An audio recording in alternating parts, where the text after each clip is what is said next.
Alin nga bang mas maganda, ang game-changing upgrade na si Honda Click 125 version 4 or the step up your game ng Honda Click 160? Alin dito sa tingin mo ang mas maganda? Alin dito sa tingin mo ang mas sulit sa iyong pera? So previously nga mga bossing, nagawa na natin to ng video, si Honda Click 125 version 4 at saka si Honda Click 160, pero sa ngayon ginawa natin ito ng updates para naman mas madali nyo mapag-isipan alin dito sa tingin nyo ang mas sulit pag-ipunan. Kasi recently meron tayong mga mas updated na updates from the Honda Click 125 version 4 kasi yung nagawa natin na content is yung specs pa ng Yamaha Indonesia. Pero ngayon na nandito na sa Pilipinas, tapos nagbaba pa ng presyo si Honda Click 160 para mas mapag-isipan nyo talaga alin dito yung mas maganda. Kaya naman sa video na ito, pag-uusapan natin about isang kanilang side-by-side comparison, ang kanilang specs and key features, and our final thoughts about these motorcycles, whether these motorcycles are good motorcycle option or a must-buy motorcycle kind of decision. Unahin na natin agad yan ang side-by-side comparison, which is ang pricing nito nila mga bossing. Previously kasi meron pa tayong mga estimated pricing kay Honda Click version 4, tapos 116,900 pa yung pricing no ni Honda Click 160, which is ngayon mas bumaba na. Bali meron nga pala tayong dalawang variant for the Honda Click version 4 and isang variant naman for Honda Click 160. Meron tayong 108,900 pesos for the Honda Click 160, tapos sa Honda Click 125 version 4 naman is meron tayong standard version na 82,400 pesos at Smart Edition na 86,900 pesos. Meron din naman tayong tatlong colorways for the Honda Click 160 at 5 naman for the Honda Click 125 version 4. Meron tayong white, gray, tsaka black for the Honda Click 160. Tapos kay Honda Click 125 version 4 naman is meron tayong obsidian black, pearl white, tsaka pearl gray. Meron din naman tayong dalawang colorways for the Smart Edition, which is yung matte fresco brown tsaka yung matte axis gray. Ang makikita mo dito, ang difference talaga nila if you're gonna consider the standard edition is that meron itong new two-tone color combination if the standard edition yung kino-consider mo, which is makikita mo meron itong accent na color. Ngayon, if pag-uusapan na natin ang kanilang headlights mga boss, makikita natin dito that both naman is merong LED headlights. Maganda to kasi maliwanag ito tingnan sa daan. While on the rear taillight naman dito mga bossing, makikita natin dito that the Honda Click 125 version 4 is makikita mo talaga saan galing yung inspo ni Honda Click 125 version 4. Ngayon naman mga boss, makikita natin dito ang instrument panel. Meron tayong the same lang na LCD digital display. Halos pareho lang at magkamukha lang talaga sila. And if ang keyless remote system naman pag-uusapan natin dito mga boss, maganda to kasi both of these motorcycles ay merong na-offer keyless system. However, for the Honda Click 125 version 4, it is only applicable for the Smart Edition na variant. If we're gonna talk about the utility box or the underseat compartment, pareho tayo dito merong 18 liters of luggage capacity for both of these motorcycles. So maganda to kasi magkakasya yung half-face helmet natin dito. If meron kang jacket tsaka gloves, pwede mo ilagay yung jacket tsaka gloves mo dito sa loob ng half-face helmet mo para makapag-store tayo ng marami-rami dito sa ating mga motorsiklo. Now, if ang charging port naman yung pag-uusapan natin dito mga boss, meron tayong pareho na merong charging port. So that simply means pwede natin gamitin yung cellphone natin sa mga malalayong biyahe. Hindi tayo malolobat dyan kasi mayroong karagdagang suporta galing sa charging port ni Honda. However, if makikita mo si Honda Click 160 dito is merong USB Type-A charging port. Samantalang kay Honda Click 125 V4 is naka USB Type-C charging port na. And if ang wheel type naman yung pag-uusapan natin dito, we have both the same naman na mugs. So maganda yan when it comes to styling. And sa fuel tank, we both have 5.5 liters din naman na capacity dito. So maganda to when we're gonna use these motorcycles for long rides. Especially if we're gonna talk about the fuel consumption, meron tayong 46.7 kilometers per liter for the Honda Click 160. Samantalang kay Honda Click 125 version 4 naman is meron tayong 50.3 kilometers per liter. So again, 5.5 liters. Meron tayong estimation of 46.7. Samantalang kay Honda Click 125 version 4 na 5.5 liters din is meron din tayong 50.3 kilometers per liter na fuel consumption na estimation. But again mga bossing, if you're gonna use these motorcycles, nakadepende pa rin sa iyo kung paano ka magpiga ng motorsiklo mo, kung gaano ka kadalas gumamit nito. Diyan mo mababase kung nasa magkano yung fuel consumption mo kasi estimation lang naman tong mga to. Now, if we're gonna talk about the displacement mga bossing, dito lamang si Honda Click 160 kasi si Honda Click 160 160 is nasa 160cc na displacement segment, samantalang kay Honda Click 125 version 4 is nasa 125cc na segment category. But mas pag-uusapan natin ang specs nila maya-maya para mas makita natin kung masulit ba yung 125 dito or yung 160. Now, if we're gonna talk about the engine oil capacity naman mga bossing, we both have the same naman for the Honda Click 160 tsaka Honda Click 125 na 0.9 liters. So ito yung dry engine niya, but we're gonna have 0.8 liters dito for the change oil. Pero ang masasabi natin dito, marirecommend natin to si Honda kasi we only need one engine oil para makapagpa-change oil. That simply means mas less yung gastos natin dito sa pagpapa-maintenance. Now, if ang park brake naman yung pag-uusapan, dito natin makikita that maganda talaga to kasi meron silang park brake system na may dadagdag for both of these motorcycles, lalo na if meron lagi kang nagpa-park sa mga matatao na daan. If ang ISS naman yung pag-uusapan natin dito or the idling stop system, makikita natin dito that both of these motorcycle naman is meron ganitong feature, and maganda kasi to kasi pag nakaandar yung motorsiklo natin tapos masesense ng motorsiklo natin na nasa traffic light tayo, naka full stop tayo, nakaandar yung motor, it will automatically switch off para makapagdagdag naman ng pagtipid sa fuel efficiency natin. However, if we're gonna talk about the built-in hazard switch, unfortunately for both of these motorcycles, wala kang makikita dito ang hazard switch. Sayang, maganda sana kasi alam naman natin pag merong mga emergency, meron kang mga urgent calls na kailangan kang pumunta sa gilid ng daan, maganda sana talaga tong hazard switch na feature kasi pwede tayo makapagbigay ng awareness sa mga tao, especially if pupunta tayo sa gilid ng daan. If we're gonna talk about the tubeless tires naman mga bossing, makikita natin dito that both naman is meron.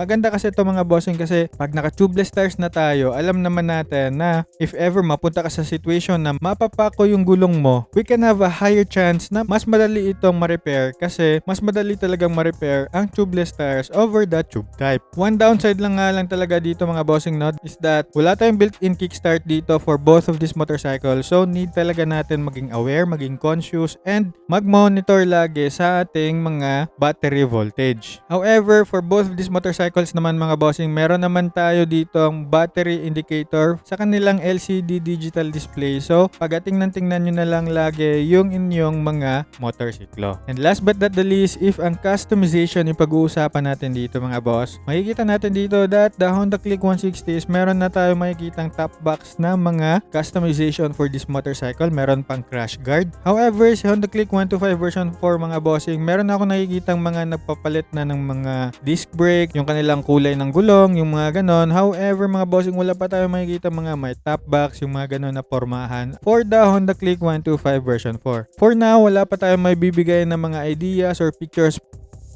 Ngayon mga bossing, pag-uusapan na natin ang kanilang specs and key features. Makikita natin dito mga bossing that meron tayong 156.9cc displacement for the Honda Click 160.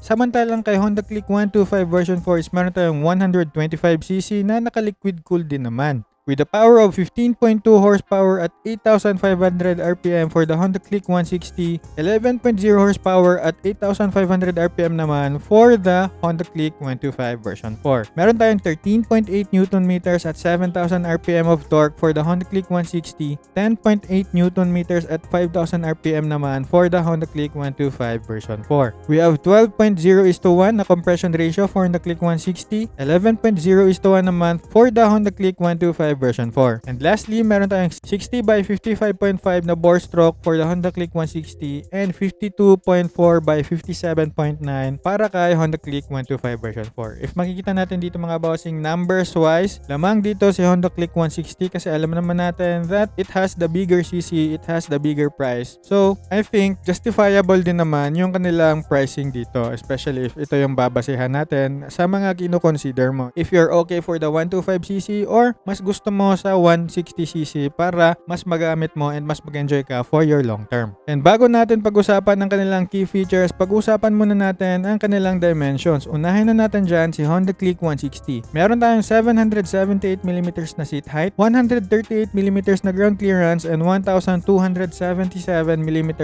na wheelbase. Meron tayong 100 by 80 by 40 na front tires and 120 by 70 by 40 naman na rear tires. Samantalang kay Honda Click 125 version 4 mga boss, meron tayong 769mm na seat height, 131mm na ground clearance, and 1280mm na wheelbase. Meron din naman tayong 90x80x14 na front tires and 100x80x14 na rear tires. Makikita natin dito mga boss, lamang tayo dito sa seat height for the Honda Click 160 which is 778mm.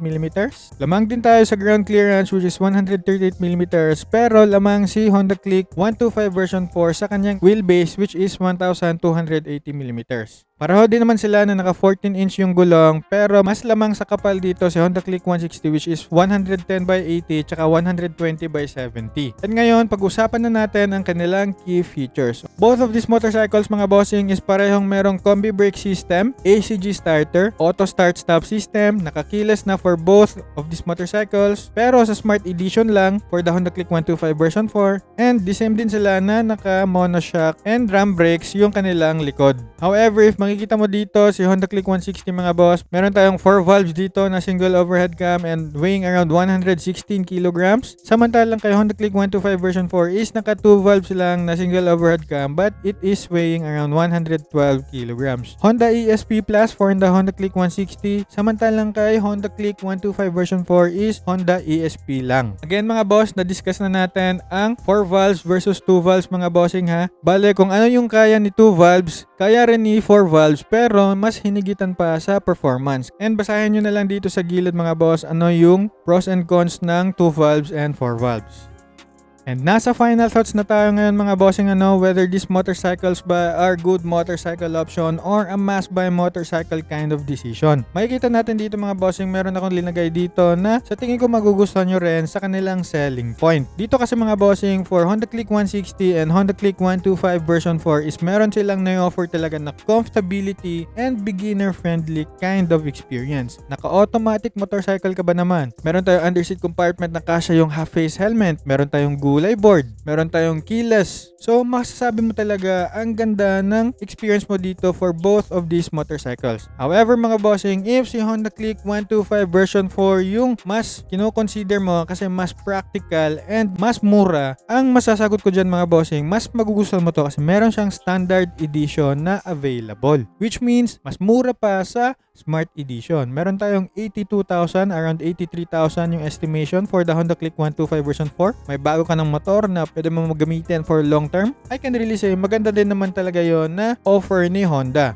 But the Smart Edition for this Honda Click 125 version 4 is really a game-changing upgrade kasi meron tayong keyless remote system dito na meron din si Honda Click 160. And if you're not looking for a motorcycle na sa tingin mo makukulangan ka kay Honda Click 125 version 4, then 125 version 4 ni Honda Click is a better price for its segment. However, if nakukulangan ka mga bossing sa lakas na maibibigay ni Honda Click 125 version 4, then dito papasok si Honda Click 160. Medyo mas malapad yung kanyang frame, yung kanyang tires, and doable din naman yung yung magagawa ni Honda Click 125 version 4 which is kasya yung helmet sa underseat compartment, meron tayong gulay board, meron tayong charging port. So masasabi natin dito, if makukulangan ka kay 125 version 4, medyo naliliitan ka sa frame niya, then Honda Click 160 is a good option din naman as your day-to-day companion. At the end of the day naman kasi mga bossing, makikita natin dito that both of these motorcycles are